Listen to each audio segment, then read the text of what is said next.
خدا کا خوف رکھتا ہے، خدا کا ڈر رکھتا ہے، اور وہ صرف اکیلا نہیں بلکہ اس کا سارا گھرانہ جو ہے وہ خدا کے ڈر میں، خدا کے خوف میں زندگی بسر کرتے ہیں۔ اور خدا کا فرشتہ اس کے پاس آیا ہے اور اسے کیا کہہ رہا ہے کہ تیری دعائیں اور تیری خیرات جو ہے وہ خداوند کے حضور میں کیا ہو گئی ہے؟ پہنچ گئی ہے، یعنی خداوند نے اسے قبول کر لیا ہے۔ ٹھیک ہے، اب فرشتے کا آنا الگ بات ہے اور نجات پانا الگ بات ہے۔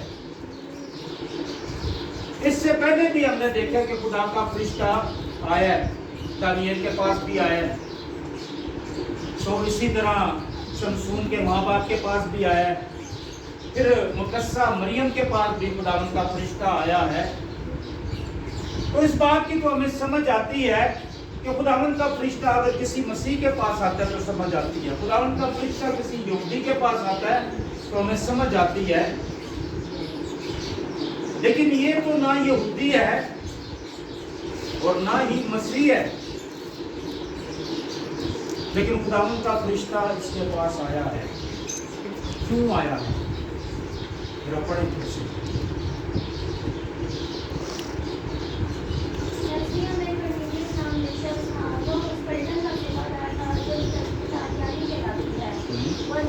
وہ دیندار تھا، کیا تھا؟ دیندار تھا، اپنے سارے گھرانے سمیت کیا کرتا تھا؟ خدا سے ڈرتا تھا۔ آگے آگے، اور یہودیوں کو بہت خیرات بھی دیتا تھا، خیرات دیتا تھا، ان کی حاجتوں کو پورا کرتا تھا۔ ہاں جی، اور ہر وقت خدا سے کیا کرتا تھا؟ دعا کرتا تھا۔ یہ خوبیاں ساری ہم نے پڑھ لی کہ وہ خدا سے ڈرتا تھا، صرف وہ نہیں بلکہ اس کا سارا گھرانہ۔ ٹھیک ہے جی، وہ خراج بھی دیتا تھا، یعنی غریبوں کی مدد بھی کرتا تھا اور وہ دعا بھی کرتا تھا۔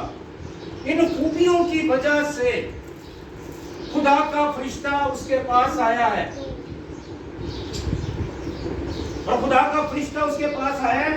اب آگے خدا کا فرشتہ اس کو بتا رہا ہے کہ تیری خیرات بھی قبول ہو گئی ہے، تیری دعائیں بھی قبول ہو گئی ہیں، تیری دعائیں خدا کے حضور پہنچ گئی ہیں، خدا نے انہیں قبول کر لیا ہے۔ اب اس سے آگے تجھے کیا کرنا ہے؟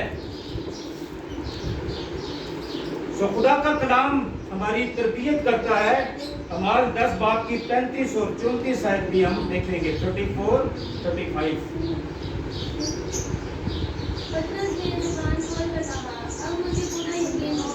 اچھا، اس سے پہلے ہم دیکھیں گے 19 آیت، ذرا دیکھیں اسی کی 19 آیت۔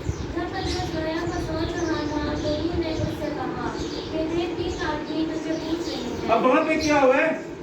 خدا کا فرشتہ کس کے پاس گیا ہے؟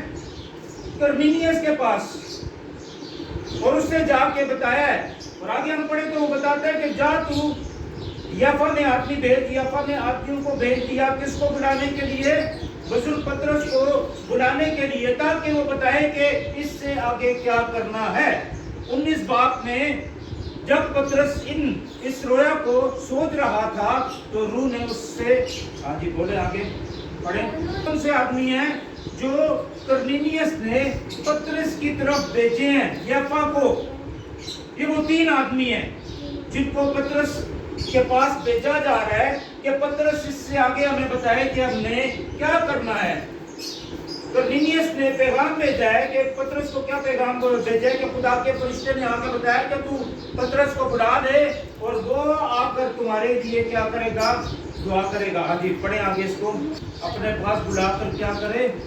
کلام سنے۔ ٹھیک ہے، خدا نے اب یہاں پہ فرشتہ بھیج کے اس بات کی کرنیلیس کو بھی آگاہی دی ہے، اور خدا نے پطرس کو بھی کہ یافا سے تیری